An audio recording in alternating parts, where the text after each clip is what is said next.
Narrador: Raúl. Siempre habíamos querido hacer algo diferente. Ya estábamos hartos de los típicos planes de fin de semana: cine, bares, las mismas conversaciones de siempre. Así que, cuando Juan propuso hacer un campamento en un bosque a las afueras de la ciudad, todos saltamos a la idea como niños emocionados por una aventura.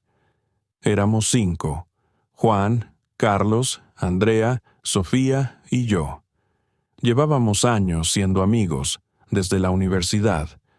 A pesar de que habíamos tomado diferentes caminos en la vida, nuestra amistad se mantenía fuerte.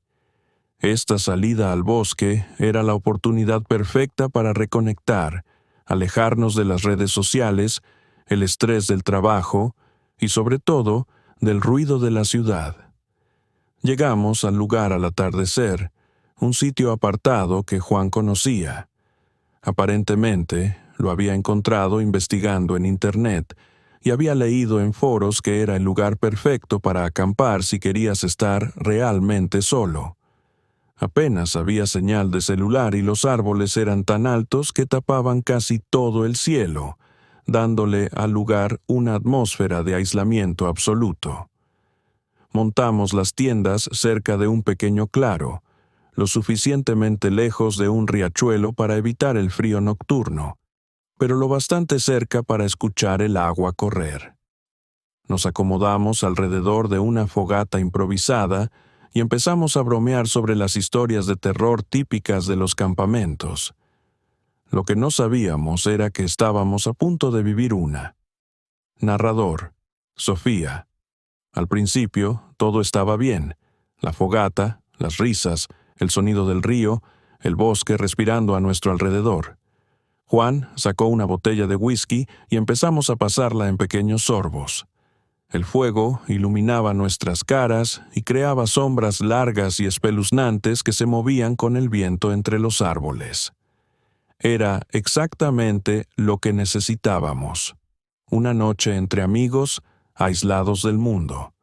Pero entonces algo cambió. No sé cómo explicarlo, pero sentí que el bosque se había quedado en silencio de golpe. El murmullo del viento en las hojas y los sonidos nocturnos que habíamos estado oyendo, como los grillos y las ramas que crujían, simplemente desaparecieron. Solo quedaba el chisporroteo del fuego, y de alguna forma eso hizo que todo fuera más aterrador. Lo comenté en voz baja, pero nadie me prestó mucha atención. Parecía que solo yo lo notaba, hasta que escuchamos el primer ruido. Fue un crujido en la oscuridad, como si alguien o algo estuviera caminando entre los árboles. Carlos hizo un chiste, algo sobre un ciervo o algún animal silvestre, pero todos nos tensamos. No sonaba como un animal. Los pasos eran lentos, deliberados, como si alguien estuviera tratando de no ser visto. Narrador: Carlos. Yo intenté calmar a todos. Había salido a acampar antes y estaba seguro de que era algún animal rondando el campamento. El bosque es así, lleno de sonidos, y la mayoría de las veces es solo la naturaleza haciendo lo suyo. Pero, por alguna razón, esa noche el silencio después de cada crujido era sofocante. Y esos pasos eran demasiado humanos. Para no preocuparlos más, me levanté y agarré una linterna. «Voy a echar un vistazo», dije, tratando de sonar valiente. Juan se ofreció a acompañarme, y juntos caminamos hacia los árboles.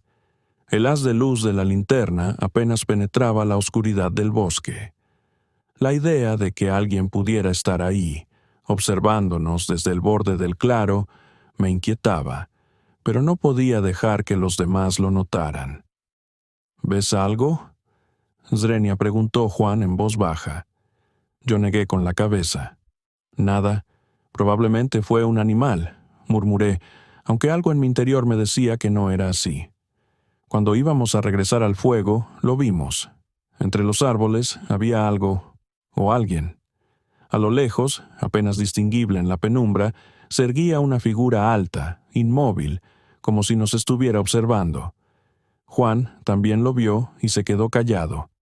Ambos nos quedamos ahí, petrificados. No sabíamos qué hacer. De repente, la figura se desvaneció entre los árboles sin hacer un solo sonido. Narrador: Andrea. Cuando Raúl y Juan volvieron, estaban pálidos. Juan intentaba hacer una broma sobre lo que habían visto, pero su voz temblaba. Algo no andaba bien. Eso era obvio. Me miraron y me dijeron que tal vez era buena idea apagar el fuego e ir a dormir temprano, pero nadie estaba listo para acostarse. El aire se sentía pesado, como si algo invisible estuviera presionándonos desde todas partes. Insistí en que nos quedáramos juntos alrededor del fuego. Las luces de la fogata nos hacían sentir un poco más seguros, como si pudieran ahuyentar cualquier cosa que pudiera estar acechándonos en el bosque. De repente, el frío llegó de golpe. Y no hablo de una brisa helada típica de la noche. No, fue como si alguien hubiera abierto la puerta de un congelador. Podía ver mi aliento condensarse frente a mí, algo imposible para la época del año. Raúl y Sofía se miraron con preocupación. Algo estaba realmente mal.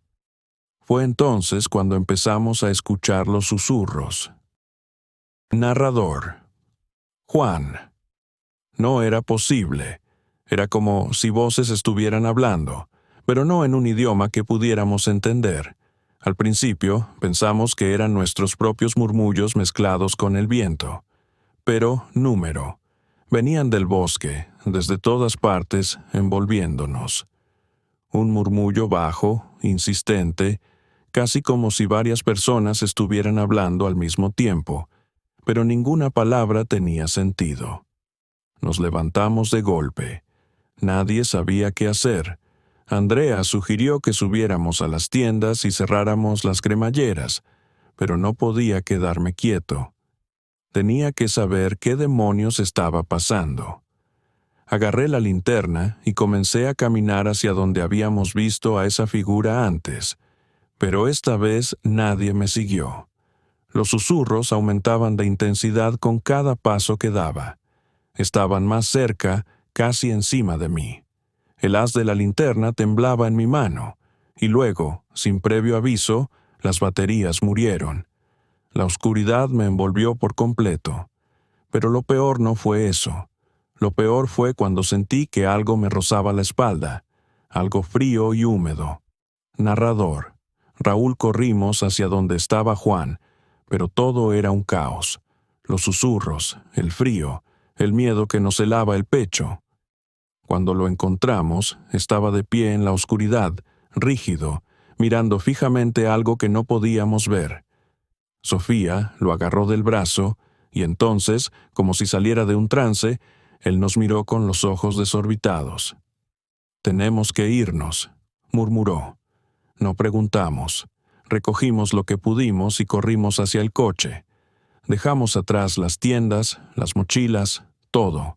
Mientras corríamos, los susurros nos seguían, cada vez más fuertes, como si algo nos persiguiera. No sé cómo llegamos al auto, pero cuando finalmente encendimos el motor, la sensación de peligro no desapareció.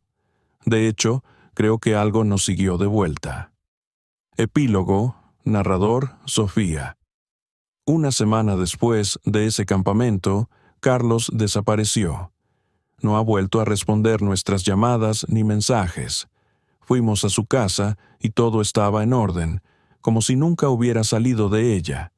Sus cosas estaban ahí, pero no había señales de él. Y lo peor es que los susurros todavía los escucho por las noches.